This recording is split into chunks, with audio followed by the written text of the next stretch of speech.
Merriam-Webster defines fatigue as weariness or exhaustion from labor, exertion, or stress.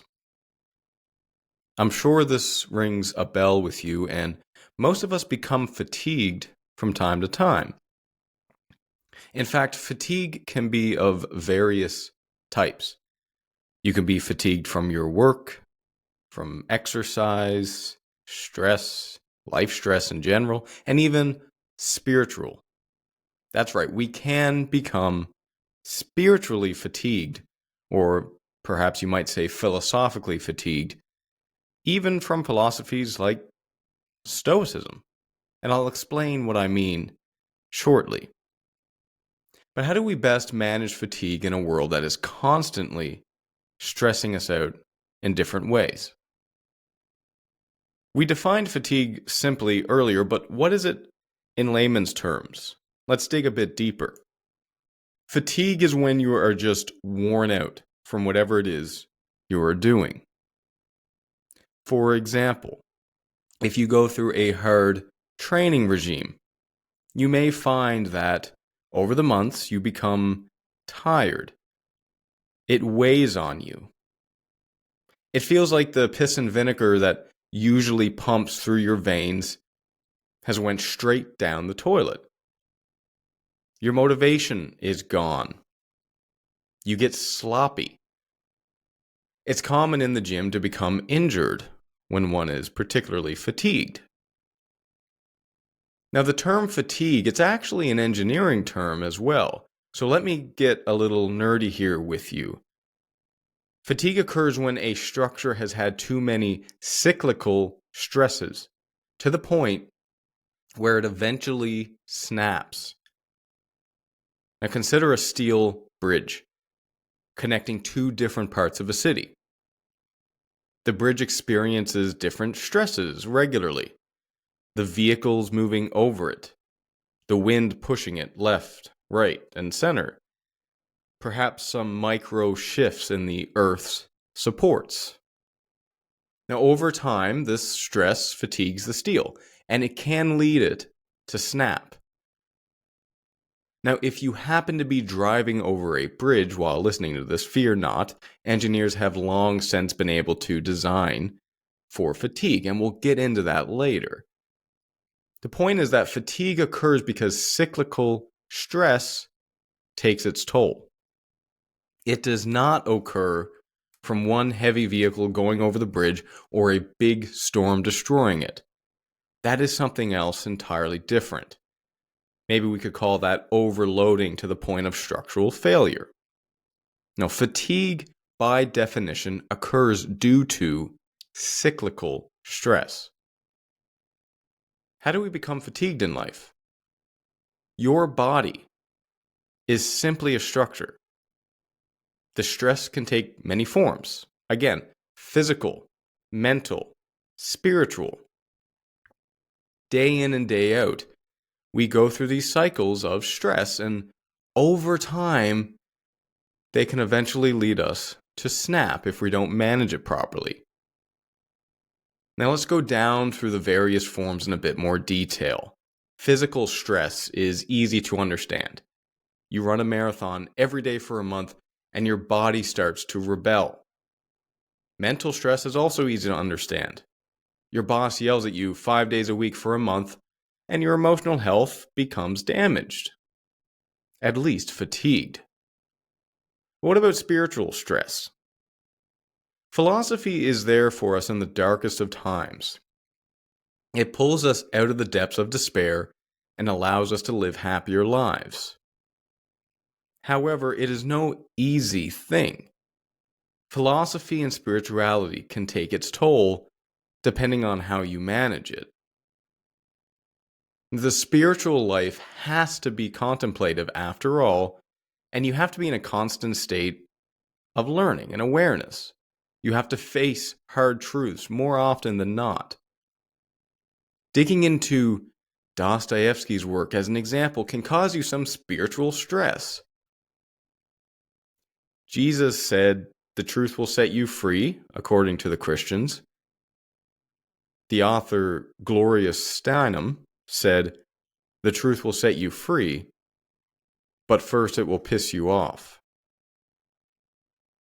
When you add on life stresses which facilitate spiritual growth, the stress can really add up. Recently, we've had war break out in different parts of the world. The toll that this has had spiritually on people is huge. It's something we have to contemplate, to ponder, to discern, and that takes up energy.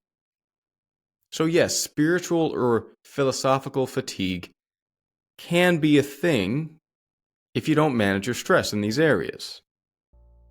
So how do we manage stress in these areas? Well, we can turn to engineering because they have a solution. Structures, like your body, are designed to carry a particular load at different intervals. Let me explain. Your body, like a bridge, can carry regular stress at all times. A bridge is designed to be able to hold a certain number of vehicles and people day in and day out. Your body is designed to carry the weight of your own body and some clothes day in and day out. They're also designed to be able to handle a heavier load from time to time. You can overload a bridge sometimes and still have a sound structure. You can also overload your body, lift weights, and still have a sound structure. However, clearly we can overload. Clearly we can put too much on the bridge to the point of collapse. Clearly, you can try and squat too much weight and have your ears meet your ankles when you collapse. And then we could go right in the middle.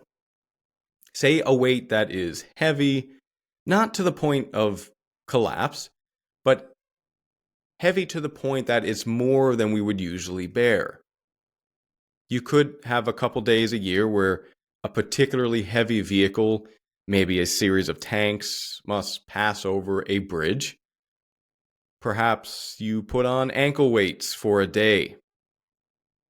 And both the bridge and your physical health will be just fine. But could you do it every day? As the weight, as the load increases in intensity, the answer increasingly becomes more and more no. So if we manage the frequency of the load and the intensity of the load, we can ensure that we don't overstress our system. Maybe you can wear ankle weights once a week, giving your joints time to heal in between. Now, the bridge analogy that we've used has worked well so far, but now we must diverge because there is a key difference between your body and a bridge. Your body is able to adapt and become stronger with stress, while a bridge cannot. If you go to the gym and carry heavy-ish weight regularly, you will become stronger. You'll be better able to handle that stress, and you'll be able to handle more and more and more as time goes on. It's the same with work stress, emotional stress, and yes, spiritual stress. They don't become stronger with stress. The best they can do is not fail, and let's hope that they don't. The point is that if you want to become someone who can handle stress well, who can manage fatigue, who can carry a heavy load, who can be strong, you need to stress yourself in a way that facilitates growth. Not too much to the point where you fail, but certainly to the point where future you is stronger than present you. How do we find balance?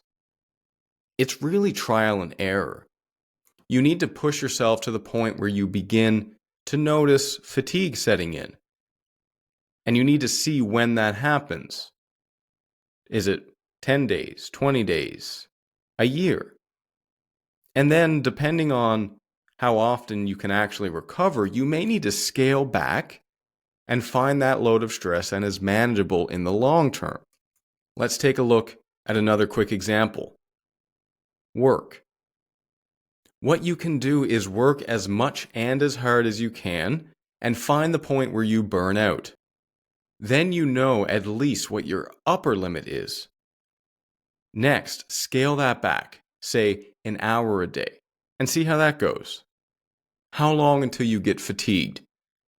Keep repeating this process until you find that sweet spot, the spot where you can work, and then whenever you have time for rest, maybe once a week, maybe once a month, maybe once a year, a bigger holiday like Christmas, you can actually recuperate.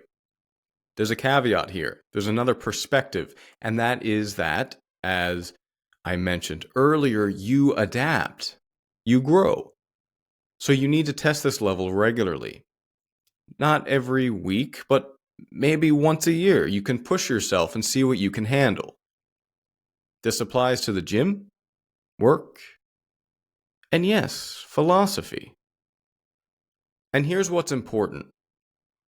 When you do get fatigued, take a break. It's okay, really. It's okay to spend Christmas holidays not reading philosophy books. It's okay to take a break from philosophy podcasts. Except maybe for this one, I'd like you to stay here. Take a step away, recuperate, and then re-engage with vigor. If you liked this video, please hit the like button and subscribe with the notifications turned on. The Strong Stoic Podcast is also available in audio wherever you listen to your podcasts. Finally, you can join Substack to gain access to transcripts, articles, and premium podcast episodes.